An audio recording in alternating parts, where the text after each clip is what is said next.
తిరిగి BCN news కి స్వాగతం. తిరుపతి జిల్లా గూడూరు పట్టణంలోని కోర్ట్ హాల్లో జాతీయ లోక్ అదాలత్ ను నిర్వహించారు. ఈ లోక్ అదాలత్ లో రాజీ పద్దతిలో పరిష్కరించుకునేందుకు అవకాశమున్న క్రిమినల్, సివిల్, కుటుంబ వివాదాలు, చెక్ బౌన్స్, యాక్సిడెంట్, బ్యాంకులకు సంబంధించిన కేసులు, ప్రీ లిటిగేషన్ తదితర కేసులను పరిష్కరించుకోవచ్చని న్యాయమూర్తి తెలియజేశారు. హైకోర్టు ధర్మాసనం ఆదేశాల మేరకు ట్రాఫిక్ చలాన కేసులను కూడా ఈ లోక్ అదాలత్ లో పరిష్కరించుకోవచ్చని పేర్కొన్నారు. అదేవిధంగా ఎక్సైజ్ శాఖకు సంబంధించిన duty paid, non duty paid కేసులు కూడా రాజీ ద్వారా ముగించుకోవచ్చని తెలియజేశారు. ప్రజలు ఈ అవకాశాన్ని సద్వినియోగం చేసుకుని రాజీ ద్వారా తమ కేసులను వేగంగా పరిష్కరించుకోవాలని విజ్ఞప్తి చేశారు.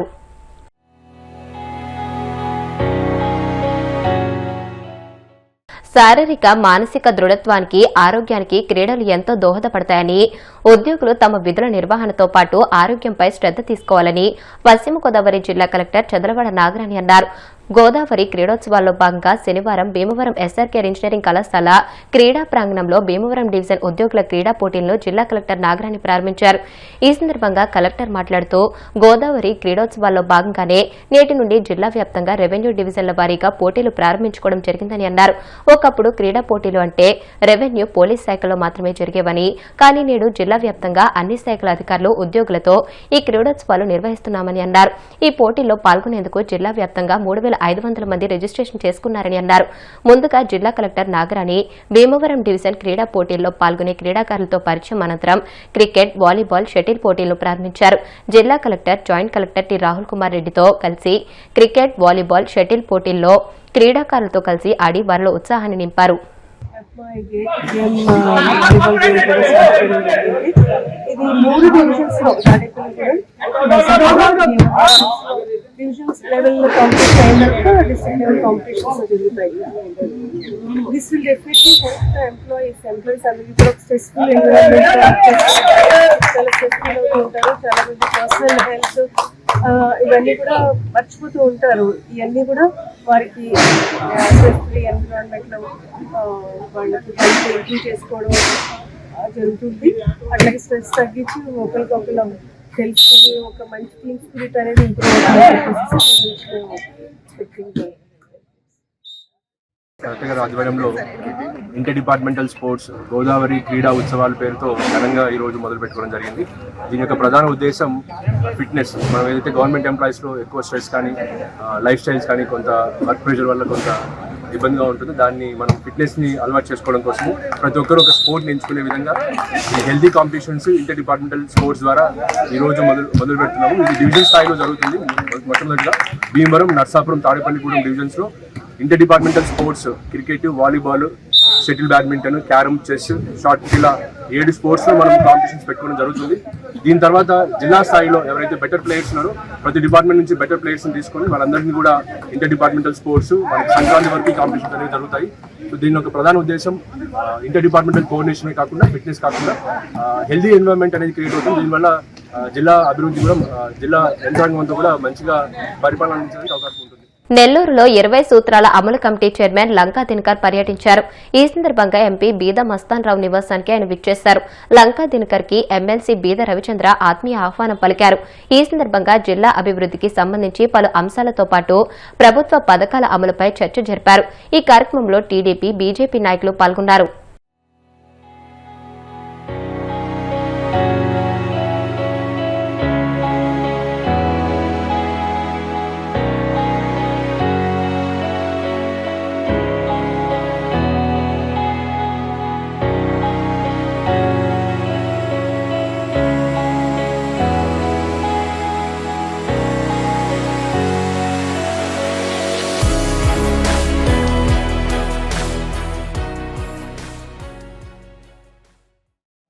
కలెక్టర్ హిమాంశు శుక్లా గారు సమన్వయంతో ఈ యొక్క సమీక్షా సమావేశాన్ని అధికారులతోటి, విద్యాశాఖ అధికారులు, వైద్య శాఖ అధికారులు, మున్సిపల్ శాఖ అధికారులు, విద్యుత్ శాఖ అధికారులతోటి సమీక్ష నిర్వహించారు. గత సమీక్ష ఫిబ్రవరి 2025న చేసిన తర్వాత మళ్ళీ రెండో సమీక్ష ఈసారి విద్య, వైద్యం మీద తీసుకోవడానికి ఈ యొక్క జిల్లాకి రావటం జరిగింది.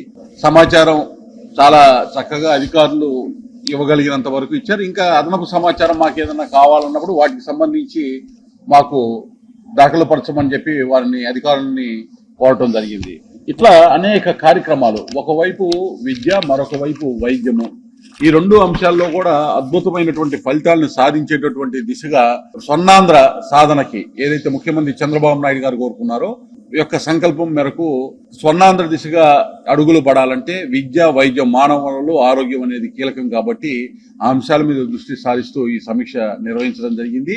అమృత్ జల్ జీవన మిషన్ ద్వారా సురక్షిత తాగునీరు గ్రామీణ పట్టణ ప్రాంతాల్లో అందించేటటువంటి అంశంలో అమృత్ 2ని ఏ విధంగా అనుసంధానం చేస్తున్నారు అమృత్ 1తో అనే అంశాన్ని కూడా అధికారులతోటి సమీక్ష చేయడం జరిగింది. అలాగే సోలార్ రూఫ్ టాప్ సోలార్ కి సంబంధించి PM సూర్యగర్ పథకం కింద SC, STలకి ఉచితంగా రాష్ట్ర ప్రభుత్వం నిర్ణయం తీసుకుంది. సాధ్యమైనంత త్వరగా దాదాపు 55,000 మంది రిజిస్టర్ అయ్యారు, 35,000 మంది కమిట్ అయ్యారు దాన్ని వేగంగా అమలు చేయడానికి అనేటటువంటి మాట అధికారులు తెలియజేసి దాన్ని సాధ్యమైనంత త్వరగా దాన్ని పూర్తి చేయమని చెప్పడం జరిగింది.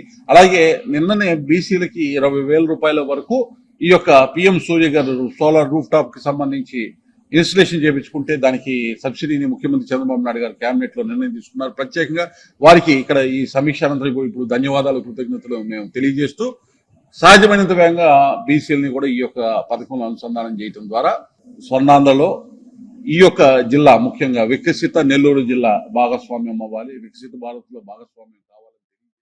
తెలంగాణ జాగృతి అధ్యక్షురాలు కల్వకుంట్ల కవిత మరోసారి బీఆర్ఎస్ నేతలపై తీవ్రస్థాయిలో విరుచుకుపడ్డారు. ఉద్యమ సమయంలో 10 ఏళ్ల పాలనలో ఆ పార్టీ నేతలు భూ కబ్జాలకు, దోపిడీకి పాల్పడ్డారని ఆరోపించారు. వారు ఎవరెవరి దగ్గర దోచుకున్నారో ఆ వసూళ్ల చిట్టా అంతా తన వద్ద ఉందన్నారు.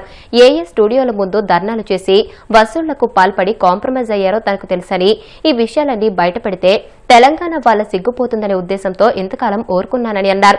తనపై లేనిపోని ఆరోపణలు, పిచ్చి ప్రచారాలు చేస్తే తాట తీస్తానని హెచ్చరించారు. వారిలా వసూళ్లు చేసుకుని ఉద్యమాలు నడపలేదని, తన నగలు కుదువపెట్టి బతుకమ్మ సంబరాలు చేస్తానని ఆమె తెలియజేశారు. చాలా మంది యొక్క అక్రమాల పుట్టలు కదులుతున్నాయి, వాళ్ళ పాపాల పునాదులు కదులుతున్నాయి. దాంతోనే నా మీద దాడి ప్రారంభించింది. ఏంటి దాడి?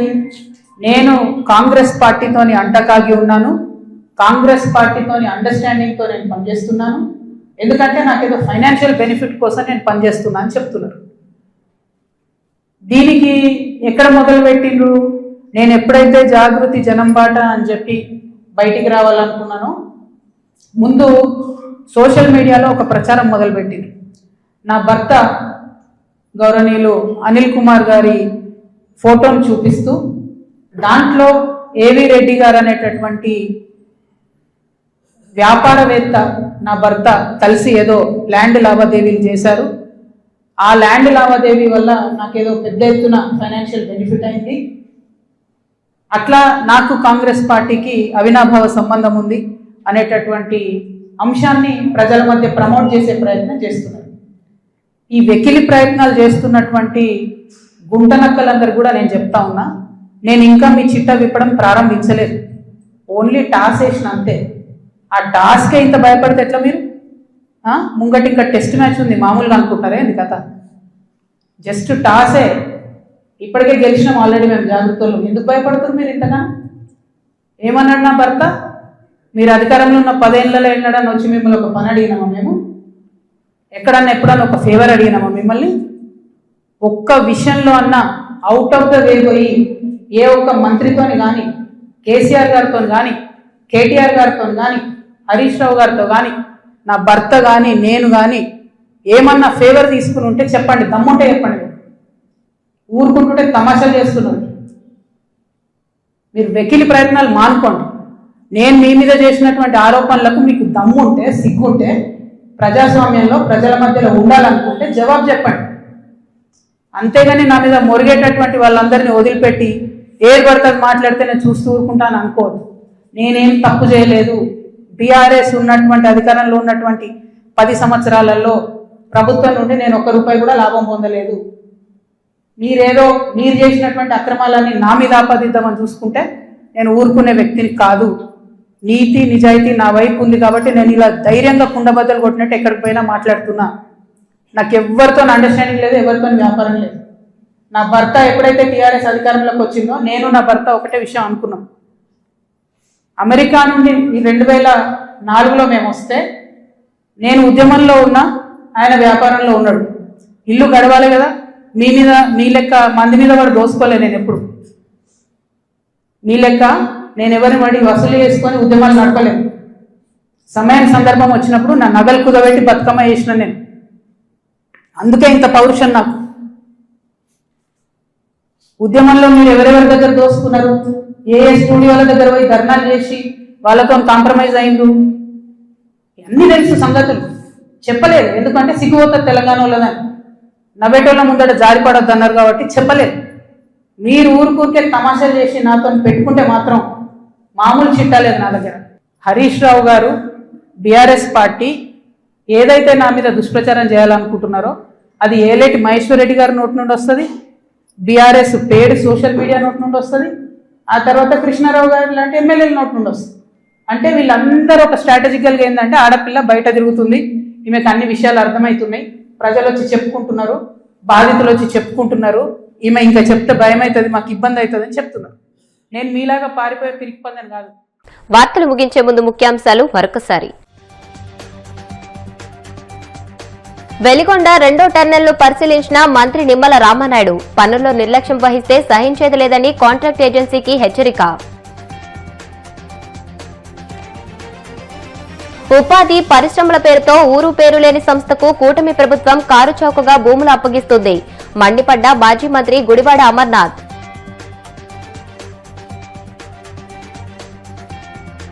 గోవింద నామస్మరణతో మార్మోగిన కోనసీమ తిరుమల. వాడపల్లి వెంకన్న దర్శనానికి పోటెత్తిన భక్తజనం. నాపై లేనిపోని ఆరోపణలు, పిచ్చి ప్రచారాలు చేస్తే తాట తీస్తా. బీఆర్ఎస్ నేతలపై విరుచుకుపడ్డ తెలంగాణ జాగృతి అధ్యక్షురాలు కల్వకుంట్ల కవిత. ఈ వార్తలు ఇంతటితో సమాప్తం. మరిన్ని వార్తల కోసం DCN digital YouTube channel, Facebook page ని ఫాలో అవ్వండి. అప్డేటెడ్ వార్తల కోసం ప్లీజ్ సబ్స్క్రైబ్.